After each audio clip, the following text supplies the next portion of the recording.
Hello. Today we're going to learn part 2 of distributive property. In your previous lesson, we used distributive property to simplify numerical expressions. Today we're going to simplify algebraic expressions. If you notice, these problems have your variable and your multiplying with numbers over addition and or subtraction. So let's take a look at example 1. Here, from order of operations, we always look at parentheses first. And inside my group of parentheses, I have x added to 4. Well, since these are not like terms, I cannot add them together.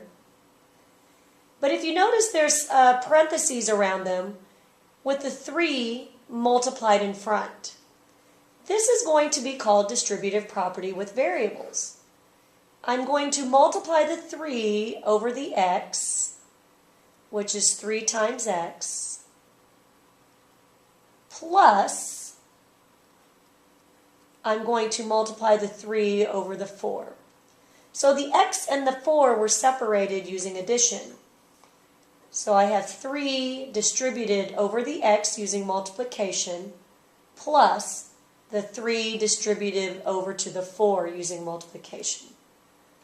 Now 3 times x is just 3x. But I can multiply 3 times 4, and that is positive 12. Now if I'm wanting to finish this, I'm going to look and see if I can add these. This is 3x. I'm adding 12. The 12 does not have an x. So these are not like terms. This would be my final answer, and that's as simplest I can go. Let's look at number 2. In parentheses, I have v minus 5. Since they are not alike, I cannot subtract them. They are in parentheses to be multiplied or distributed by the 3. So this 3 is going to be multiplied by v, which is 3 times v. And remember, subtracting a positive is adding a negative, so this is really a negative 5. I mean, I could look at it as minus 3 times 5.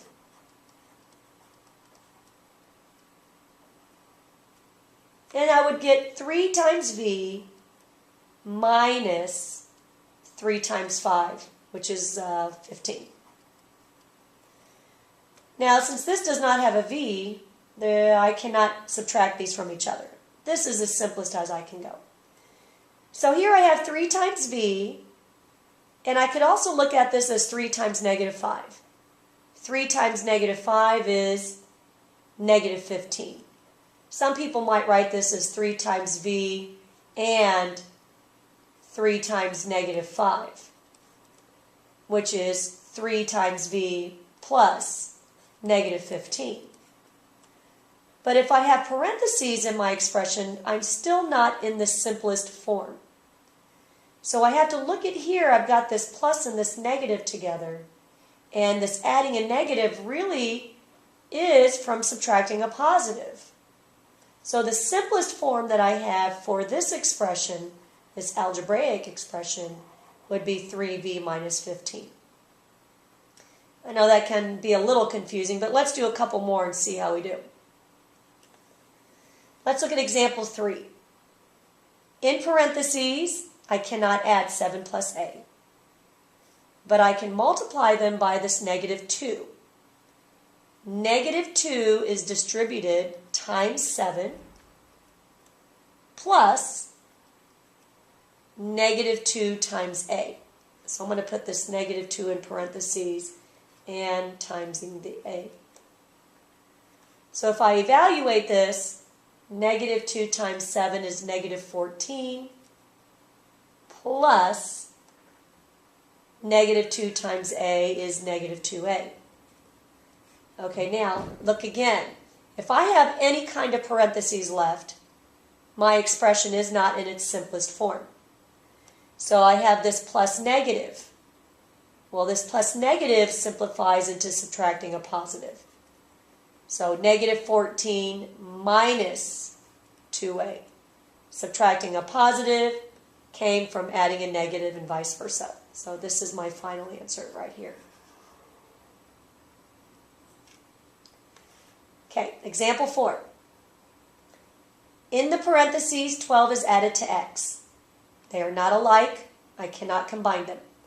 But I can distribute this negative 1 times the 12 plus negative 1 times x. Negative 1 times 12 is negative 12 plus negative 1 times x, well, that's just going to be negative x. Again, I need to simplify to remove all parentheses. So this would be negative 12 minus x. Okay, 2 more. Example number 5. I have negative z minus 8. They cannot be combined because they are not alike. This is separated and multiplied by negative 4. So I'm going to take the negative 4 and distribute it all the way from the left moving to the right.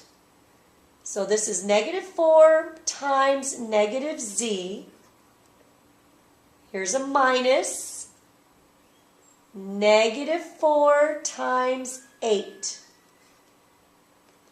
Okay, so negative 4 times negative z, that's going to be positive 4z.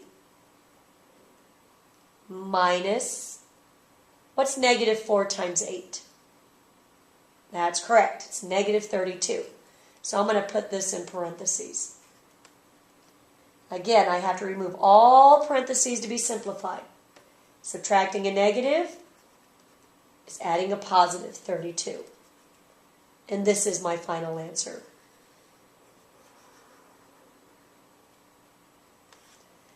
Okay, example 6.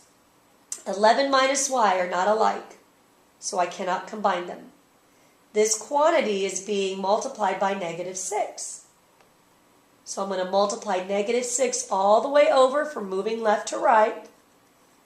Negative 6 times 11 minus negative 6 times y. Okay, negative 6 times 11, what is that? That's right, negative 66. And I've got minus negative 6 times y is negative 6y. Subtracting a negative, adding a positive.